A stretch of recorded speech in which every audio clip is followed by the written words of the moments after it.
And we're nearing the end. Unfinished business. Again, I'm going to choose the lazy option of just using the 10 diamonds to skip some time, mainly because I've got 7 minutes left, so maybe I'll do one. But the other thing I'm doing is I'm intentionally not collecting it just in case there's a street mission which comes up which says collect a certain amount of gear. So that left-on mission I'm just going to leave as is. And for the sake of actually showing some gameplay, I'm going to enter. But feel free to just use the 20 diamonds as much as it kind of pains me to spend the 20 diamonds every day when it's so easy. But I do value my real life time to some extent. I say being awake at 53 minutes past midnight, but there we go. So it's very much like street missions where you just use capos with their business talents, giving them lots of benefits. Because I am way over leveled for where I am, it's all really, really easy. So please ignore how easy this looks. It's because I should definitely go and levels up some. But the basic premise is just run through the missions. The thing that makes it slightly interesting and different from normal street missions, once I've collected some of the right-hand missions for the coins, is the talent tree in the bottom right. And what you can do is map out bonuses to capos where you maybe are lacking or something you don't have enough in.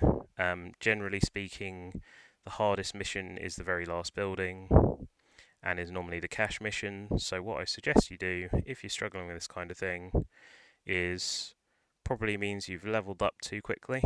So in the same way that I'm finding it painfully easy, means I should be leveling up to be able to reap better rewards. With gear, is if you're struggling really hard, it probably means you've pushed too far for the stars of your capos, and therefore it's a warning sign to say don't continue. And this last this last building is tech, and my tech capo is Mexican. So to be able to do this last mission, I just go down in this tree and do all Mexican tech, for example. Or the very good way to say that you're desperately not in need of staying on your current level is if you can do all of these buildings like I've just done now and flown through all of them without requiring any of the talent tree. Again, I haven't got any in the points in the talent tree. That means you can safely level up. So for anyone who's like, oh, I don't know if the next level is going to be too difficult, it's a really good indicator of when you can, not necessarily should, but can push.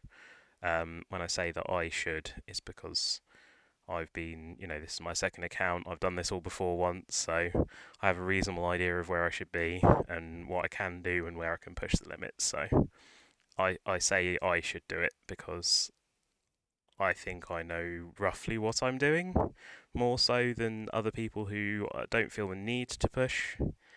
It's really not necessarily all the benefits, and there is some advantages to staying lower ranks, but generally speaking, I would push where you can, and if you are struggling, that means you should stop ranking up so quickly. But that's all. Once you've finished, it will just let you know that you're all good. And again, I'm intentionally not collecting them because then I can collect when the street mission comes up, but still collecting once a day so you can complete it. And you can see, even though I haven't collected the gear, I've still got those unfinished business done.